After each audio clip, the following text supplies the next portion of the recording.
with that project, sapagkat hindi nyo pinakita to kay ES. Itinago nyo ito kasi kung pinakita nyo to kay ES will say, hey, wait a minute. Magukas kamay siya. Ayokong gumawa ng kung ano mang opinion na gusto nyong gawin ko, usulatin ko, sabihin ko. I'm not gonna do that because ayokong kontrahin ang OGCC. Magbabanggaan ang OGCC at saka ES. At I'm sure ES is a very smart person. Hindi siya magpapadalos-dalos. To his credit. Now, number 2. Here present today. Magandang hapon po sa inyong lahat. Today's hearing centers on the discussion of SB number 2374, filed by this representation last April 23, 2023.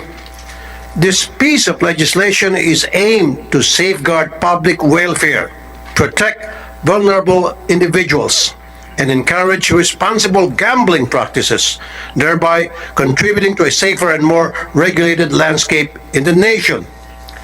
Halos kasabay ng nasabing panukalang batas, ang Philippine Charity Sweepstakes Office ay lumagda sa isang Memorandum of Agreement noong August 30, 2023 para sa one-year test run period for web-based application betting platform.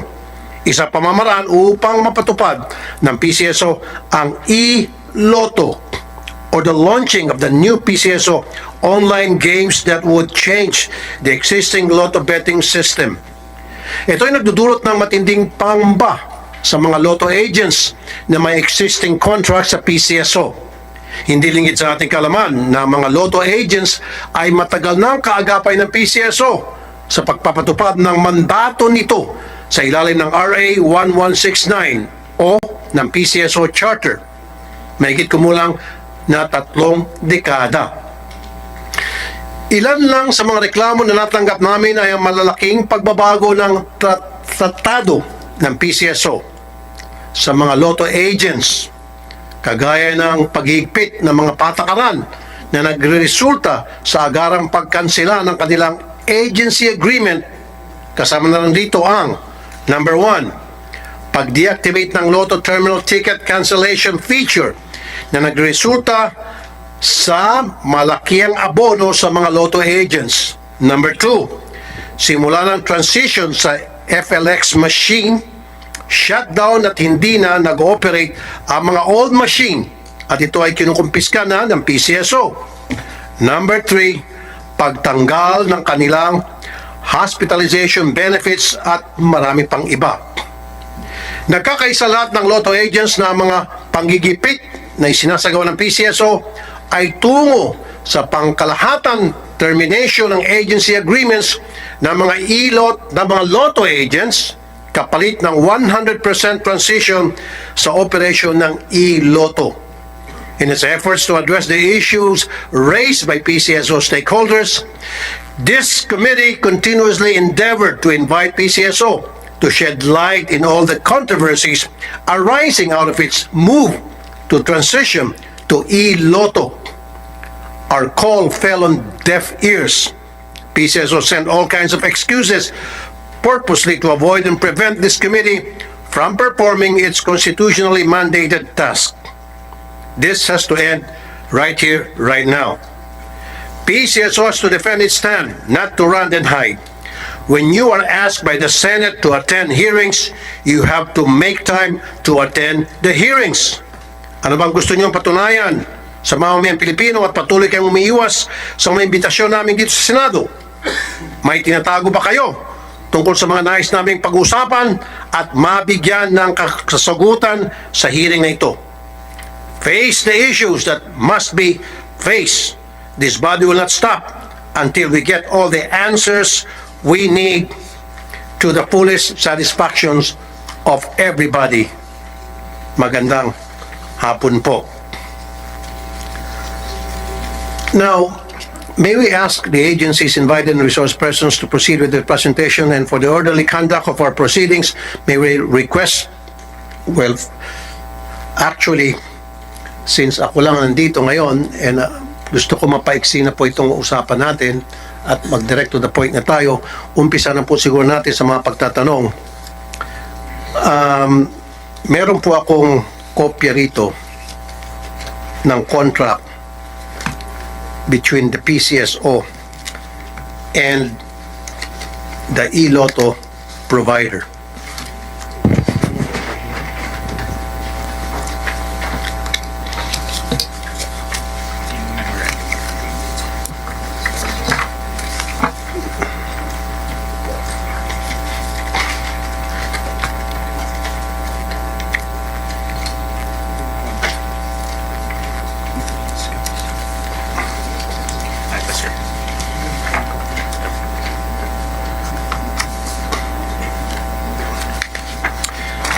Okay.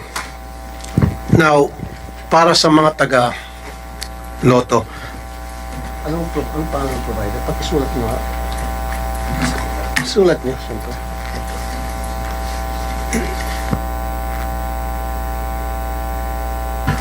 Right. My first question. Meron pong opinion ang OGCC, Office of the Government Corporate Counsel, dated April 19, 2023, because humiling po si General Manager Mr. Robles ng opinion from OGCC tungkol po doon sa pagkakaroon ng E-LOTTO. At sinabi po ng OGCC na number 1, hindi pwede illegal at kailangan humingi muna ng permiso from the OP, Office of the President. Ang tanong, humingi kayo ng permiso o ng opinion sa OGCC at sinabi ng OGCC, no can do, bakit ipinagpatuloy pa rin yung pagkikipag-transact?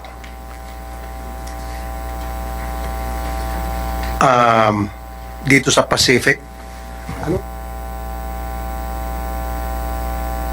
bakit pinagpatuloy pa rin pagkikipagtransaksyon sa Pacific Online Systems Corporation? Anybody would like to answer? PCSO? But first of all, OGCC nandito pala. Sige, para ma-make sure natin na tama itong nababasa naming kontrata or memorandum of agreement. OGCC, your attorney Francis Julius Romeo de Valle? Yes, Your Honor.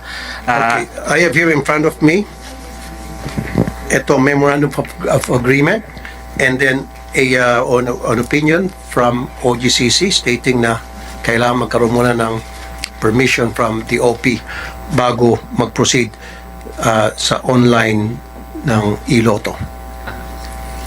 Yes, Your Honor. I was informed earlier that the OGCC has issued that opinion, opinion number 70. However, I'm not the one in charge and I'm not involved in the drafting of that opinion. So I cannot speak with regard to that opinion, Your Honor. With all due Okay, respect, Your Honor. sige, hindi ikaw nag-draft ng opinion, pero yung opinion na binigay ng OGCC ay legit.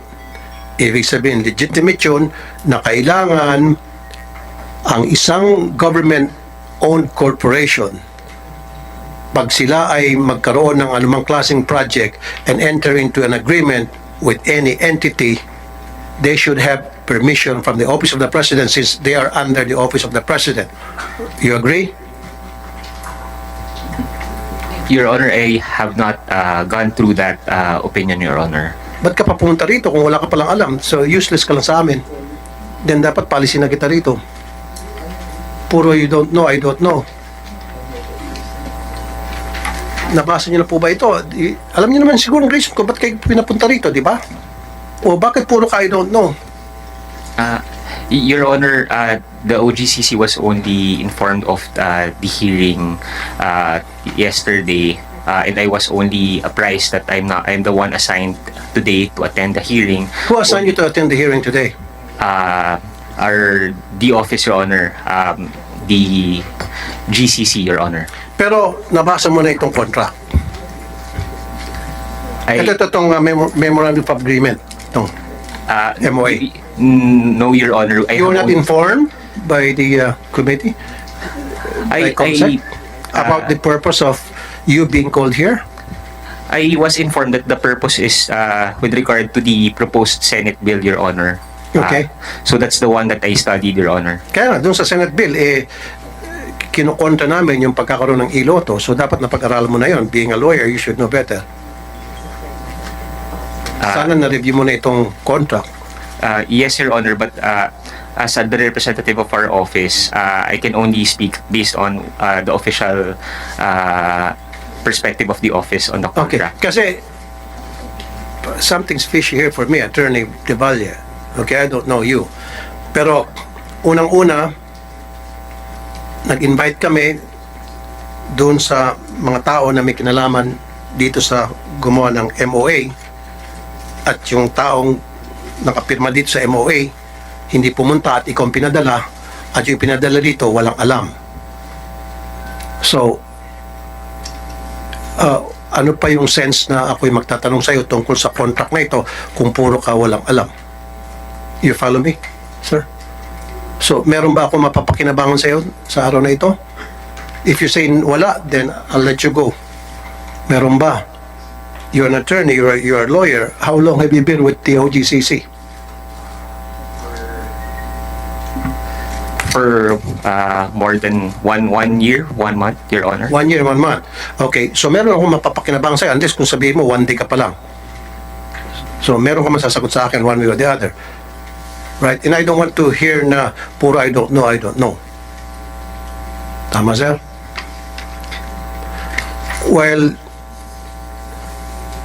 we're at this MOA, can we give this gentleman a copy of the MOA para pwede niyang habang pinag-usapan yung mga ibang topic, pwede niya ma-review, and then you might want to call these people here na pumirma.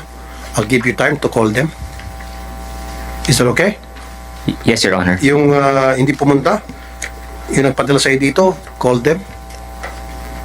And since you're the corporate lawyer, then call everybody you can call about this MOA. Okay? Kasi ayoko na, ito kasi pinaka-reason kung bakit nandito ka. And then, hindi mo masagot, para lumilitaw, useless ka. Sorry, sir, ha? Okay. Now, sino sasagot sa PCSO? Mr. Junicoa, Mr. Robles. Meron na pong humingi kayo ng opinion, kayo po mismo humingi ng opinion sa OGCC tungkol sa pagkakaroon ng E-LOTTO, at sabi ng OGCC, opinion nila na hindi dapat unless kung talagang mapupumilit kayo, you need a permission from the OP, Office of the President. Good afternoon, Mr. Chair. I would like to beg your indulgence if in the past I wasn't able to come here. We were busy and I sent a representative, Your Honor, who is very capable of answering your questions.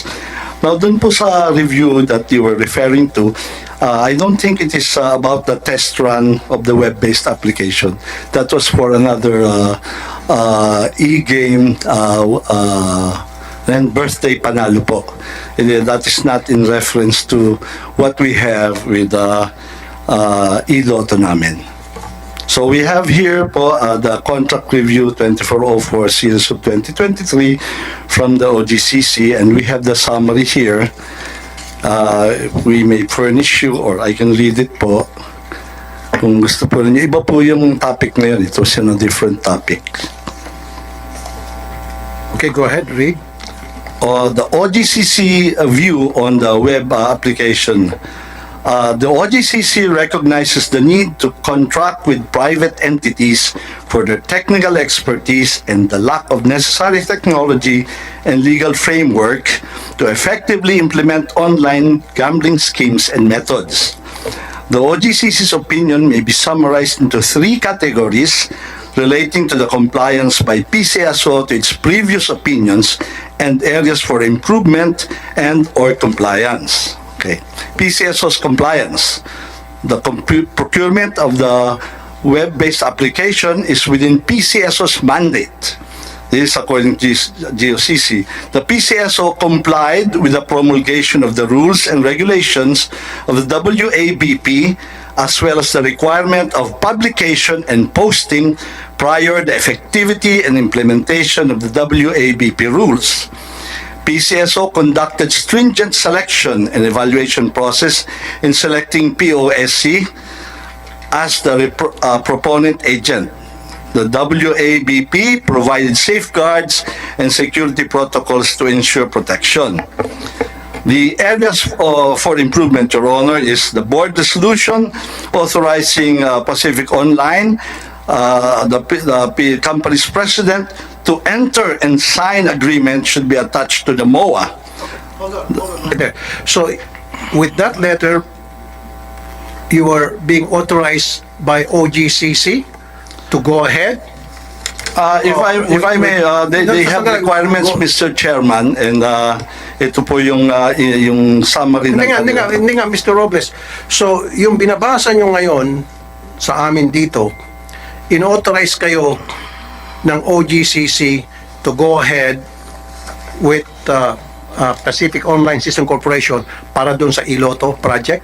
Ito po, to make it clear, Mr. Chair, this is just a test.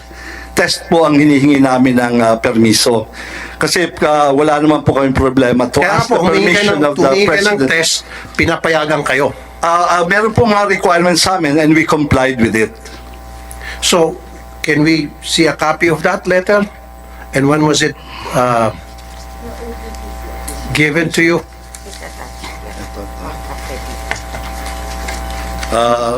If I may, Mr. Chair, I have it with me. Would you like me to Kasi read it? dito kasi, Mr. Robles, dito sa opinion na ibinigay ng OGCC, opinion number 070 series of 2023, okay? Makapal to, maraming pages to, pero I'll go straight to the page wherein it says here, aside from OGCC's conduct of an individual review of any contract, agreement, or arrangement of PCSO with a game proponent for the launching of an online game on an experimental test run basis, PCSO shall likewise secure the Office of the President's approval pursuant to Section 10 of the PCSO Charter. Mr. Chairman, if I may, that is referring to a different game. Birthday panalo po yan. We're talking about online dito. Walang sinabi dito birthday panalo. It says here, launching of new games with a game proponent as an agent on an experimental test line basis and procurement of several online betting systems or platforms. Never na minention dito ang sinasabi ninyong bingo panalo. Birthday panalo po. Ito po Birthday yung panalo. aming sa web-based application betting platform which is specific with Pacific Online Systems dated 21 December 2023. Yung sinasabi niyang 70, it's on page 17, birthday panalo game. It doesn't matter, Mr. Robles, regardless. Sinasabi ng OGCC,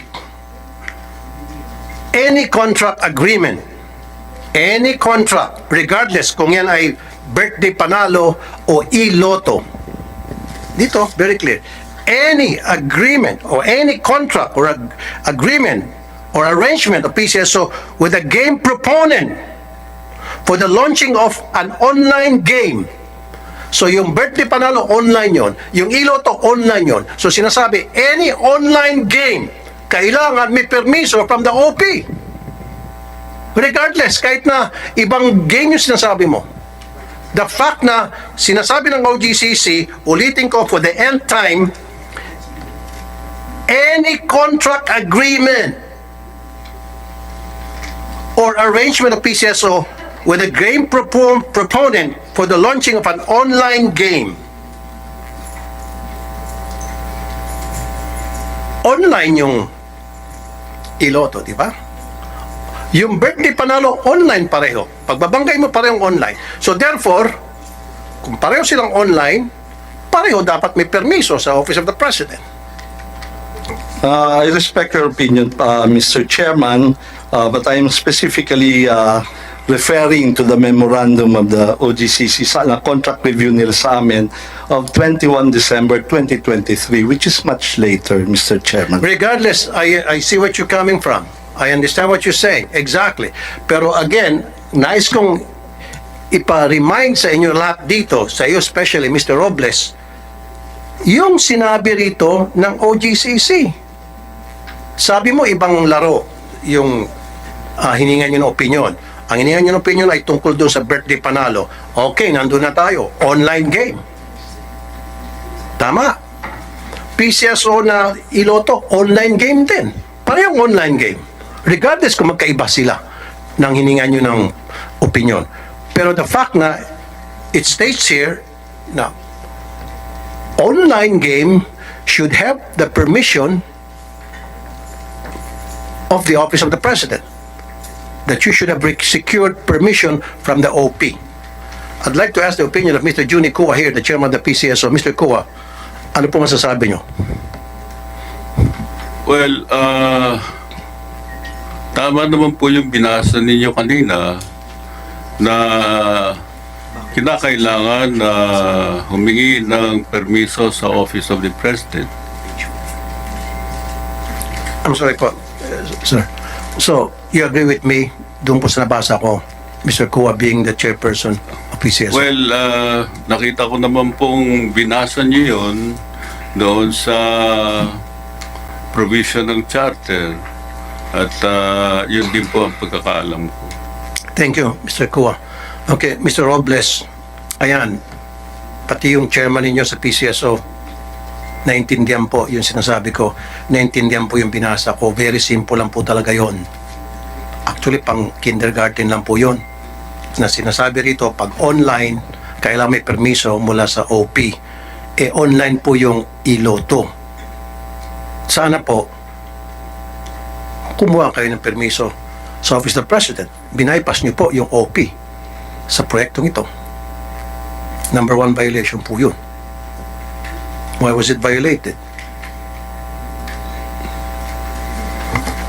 Mr. Chairman, assuming that that is correct, we are just on a test run po. We have to test this before having it approved. Kasi po, it would look, kung hindi naman po gumagana, pag naunaw naman po yung approval, ay medyo mahirap din naman po yan. So, we have to be very clear, this is on a test run. Exactly, precisely, definitely, absolutely, you're right. Pero, bago ka mag-test run, you should secure permission from the OP before any move whatsoever.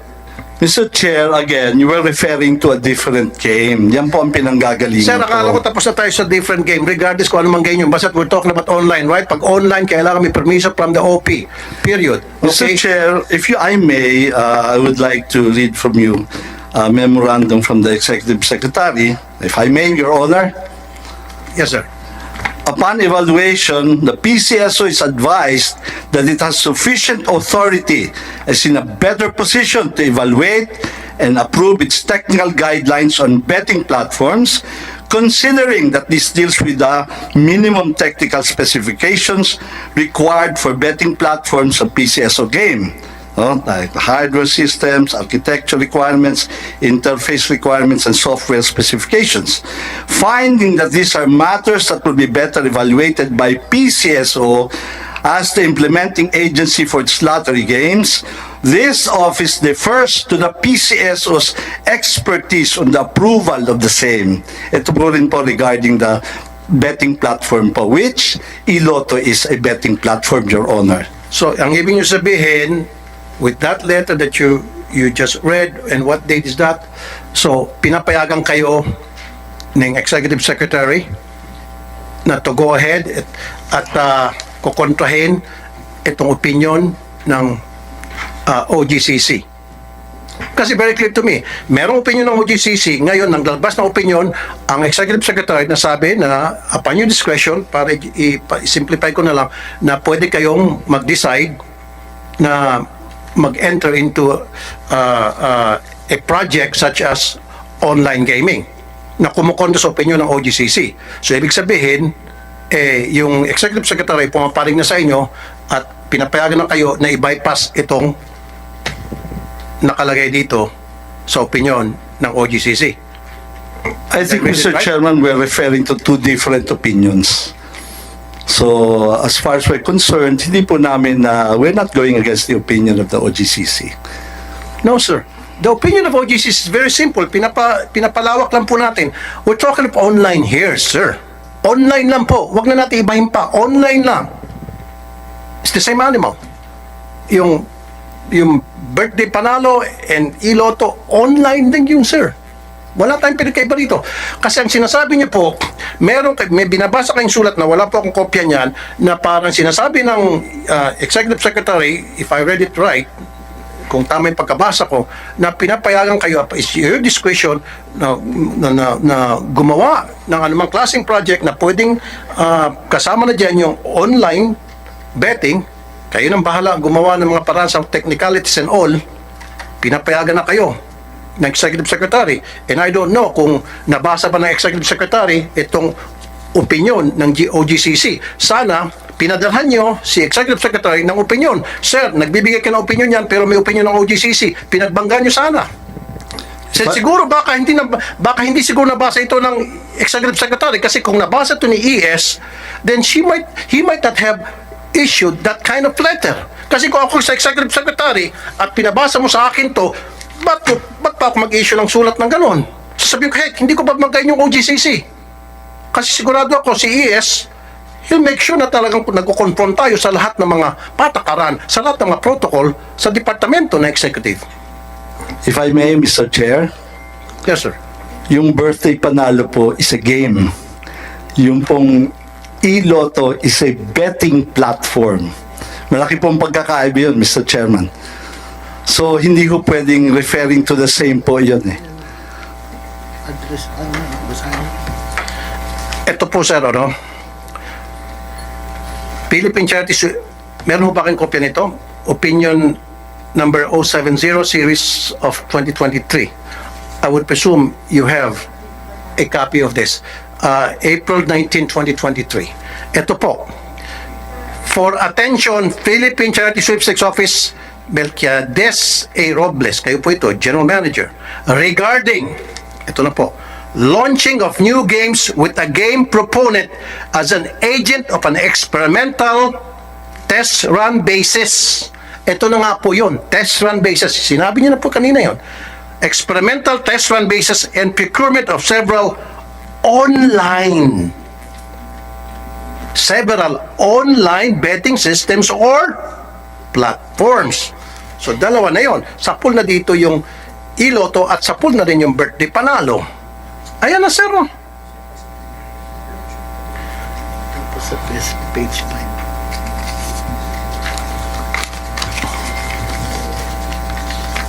May kopya ho ba kayo nito, Mr. General Manager? Okay.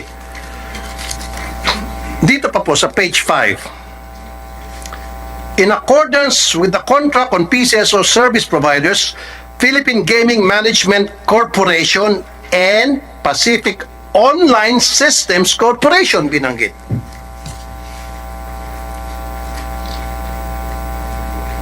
Di ba? Binanggit dito yung Pacific Online was online. Itong Pacific Online, ito po yung test run ninyo sa E-LOTTO. Doon po sa birthday panalo, Pacific din ho ba ang provider? Hindi po, Your Honor. And it's just a proposal po. Exactly. So, doon sa birthday panalo, sinasabi mo kanina, in-insist nyo magkaiba. Hindi pala Pacific yon. Pacific ang binimension dito. Ano po yan? Yung dati pong provider po yan. You have to understand po na dati po dalawang provider po ang PCSO eh. No, sino bang ang current provider? Mr. Chairman, if I may, we have the lotto, the lottery, ano po, yung the over-the-counter lottery. Ito po, meron pong dating PGMC tsaka POSC. So in that context po, para maintindihan natin, ngayon po pinag-isa na yan under one joint venture. So para po ma-mention nila yan, it was a long time ago po yan. Kaya nga po sinasabi ko, we are guided by the more recent one. Ito nga pong memorandum na sinasite ko on the web application-based program. So, yung PLS na po ngayon yan sa lottery namin, Philippine Lottery System. Kaya hindi na nga po kasama yung PGMC and the POSC on the traditional, on the usual over-the-counter. Kaya po, we really have to be specific kung ano ang hilingi namin ng opinion.